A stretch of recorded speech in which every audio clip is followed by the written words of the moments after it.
Tout ce que vous avez toujours voulu savoir sur le bonheur en 2 minutes chrono. Commençons par l'argent. Le vieil adage affirme que l'argent ne fait pas le bonheur. Est-ce hypocrite? Est-ce une manière pour les riches de désamorcer l'envie des pauvres à leur égard? Ne dit-on pas qu'il y a deux façons d'être riche, avoir beaucoup d'argent ou avoir peu de besoins? Les études montrent que la pauvreté nuit en effet au sentiment de bonheur et que le bonheur augmente avec l'augmentation du niveau de vie. Cependant, elles montrent aussi qu'au-delà d'un certain seuil, le niveau de bonheur déclaré n'augmente plus. Il faut donc disposer d'un minimum d'argent pour pouvoir se déclarer heureux, mais il y a un maximum, un plafond.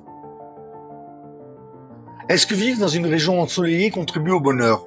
Étonnamment, non.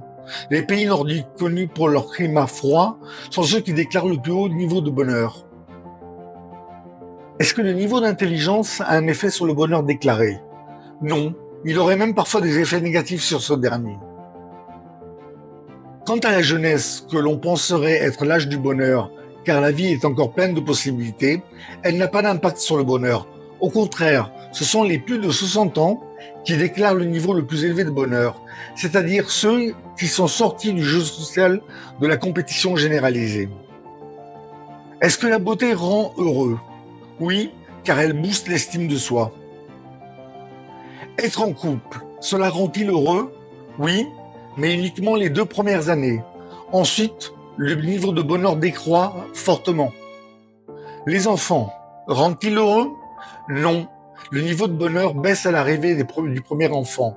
C'est choquant, non? Au regard de tout ce qu'on nous raconte sur les joies de la paternité et de la maternité. La sociabilité et les amis rendent-ils heureux? Oui, mais à condition qu'il s'agisse de vrais amis, de relations bâties sur la complémentarité et non sur la compétition malsaine. Au final, ce sont les pays nordiques qui déclarent le plus haut niveau de bonheur. Pourquoi, me demanderez-vous? L'hypothèse avancée par les sociologues et les psychologues est celle des faibles inégalités qui y règnent grâce à de fortes politiques de redistribution. En effet, rien ne rend plus malheureux que l'envie et le fait de se comparer négativement aux autres. Si la vidéo vous a plu, n'hésitez pas à liker et à vous abonner. À bientôt!